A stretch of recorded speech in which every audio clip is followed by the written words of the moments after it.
Hai guys, jumpa lagi dengan saya Alif dari The Consulting nih. Kali ini saya akan membahas tentang SOP lagi. SOP dalam menentukan komisi dalam perusahaan distributor.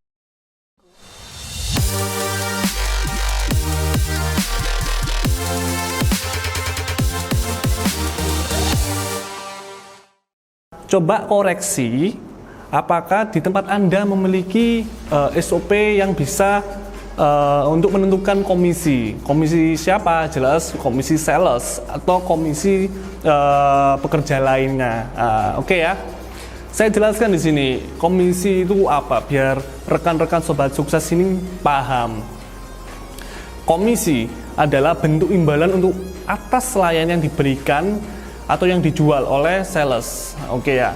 Komisi adalah sebuah cara untuk memotivasi dan memberikan bisa memberi penghargaan kepada penjual atau mendorong penjualan tertentu. Pembayaran komisi dihitung dengan menggunakan persentase juga bisa, laba maupun bonus itu juga bisa.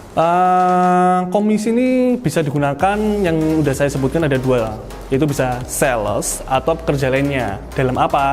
Target pekerjaan seperti admin, mungkin dia perlu lembur kah? Lembur itu bukan suatu komisi ya, lebih ke bonus, tapi mungkin dia sudah menyelesaikan atas pekerjaan deadline-nya. Mungkin dalam seminggu kita bisa ngasih komisi membantu dia mengerjakan pekerjaan administrasi, bisa pengarsipan lebih baik daripada bulan sebelumnya. Mungkin dia satu bulan bisa menghasilkan 5 laporan, mungkin bulan berikutnya ternyata 10. Nah, ini peningkatan yang sangat lumayan nih.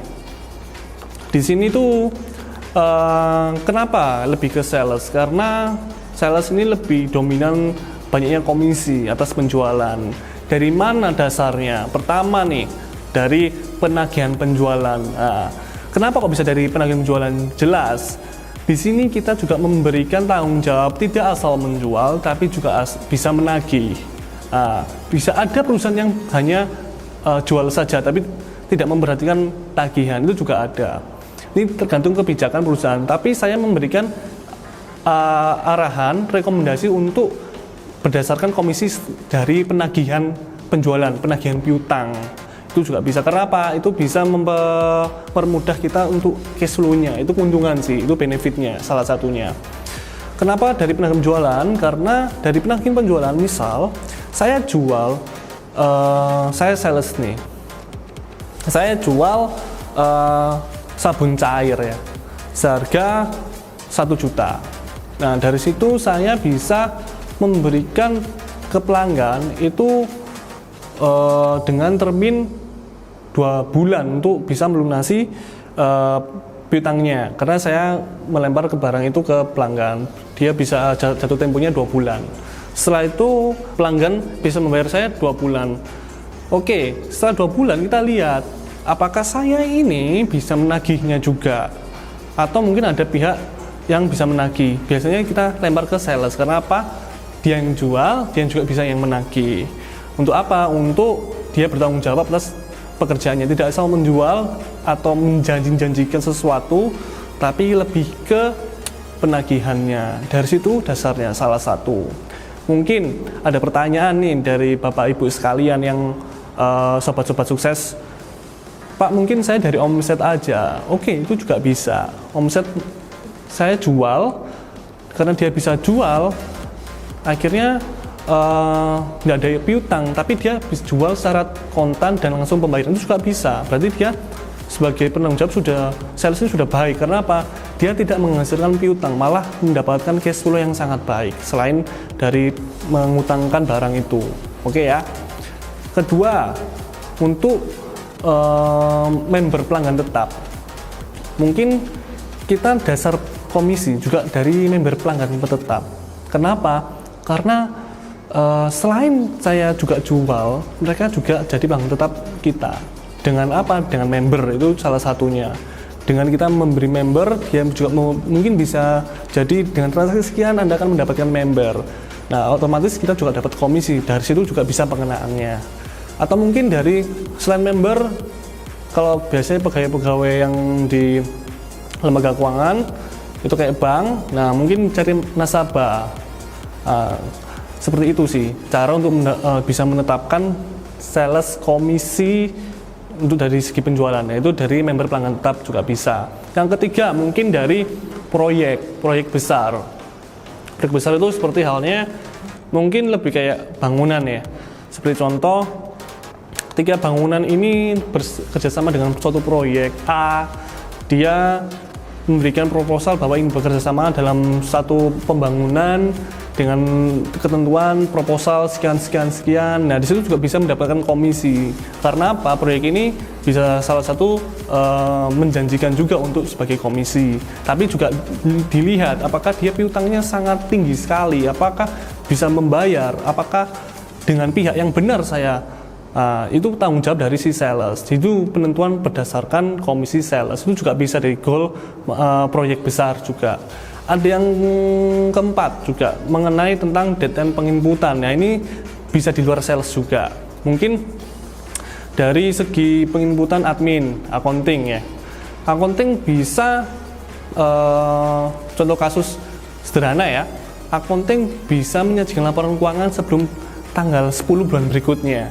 Tapi sudah bisa diterbitkan tanggal 2 bahwa accounting ini bisa dipertanggungjawabkan laporan keuangannya apa tidak. Dia mempresentasikan dan bisa melaporkan keuangan itu dengan baik dan sebagai dasar perpajakan juga bisa. Nah, itu mungkin nilai plus dari sebuah accounting, divisi accounting atau admin accounting yang bisa mendapatkan komisi juga. Oh, ternyata biasanya tanggal 10 deadline selesai, sekarang mungkin tanggal 2. Tanggal 10 nggak dapat komisi, mungkin sebelum tanggal 10 mungkin dapat komisi. Itu sih target penjualan, target pekerjaan selain sales itu juga bisa didapatkan.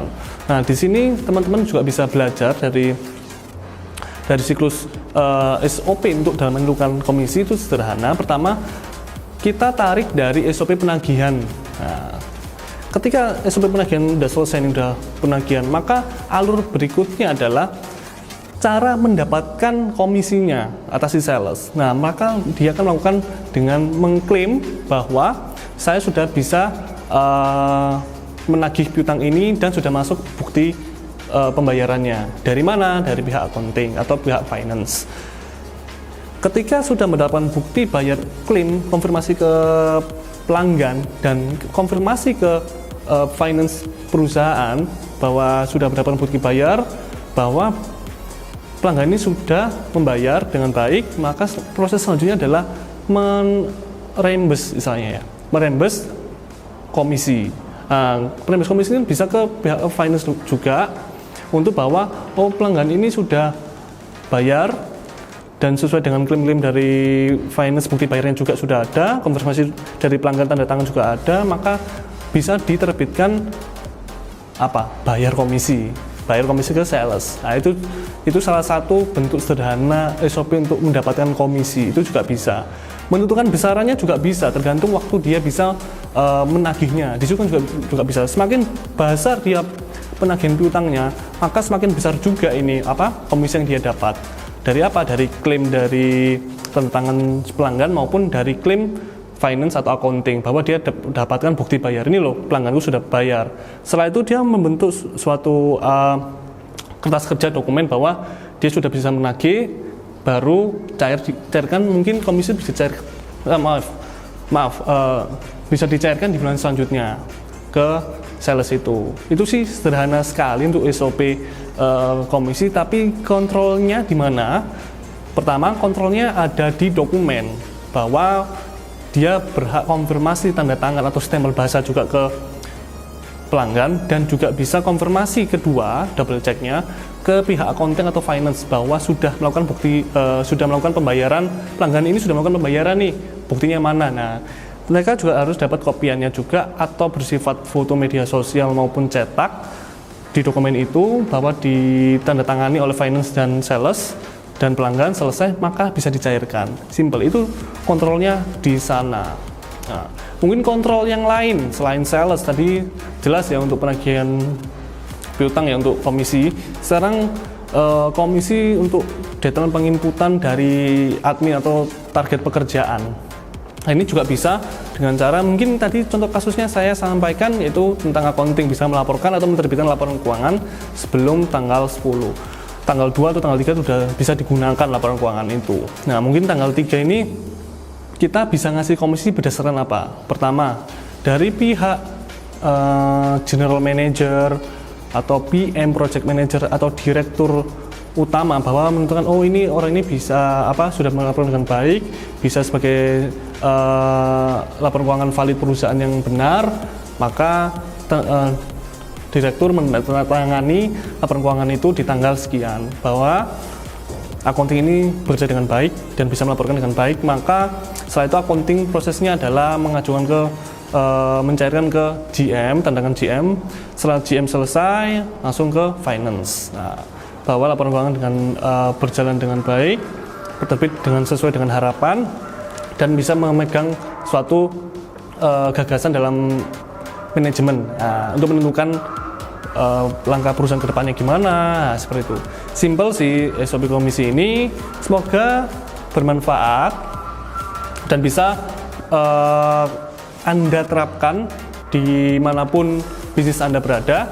Dan jangan lupa subscribe, like juga, dan tulis kolom komen pertanyaan-pertanyaan khusus mungkin Anda belum paham.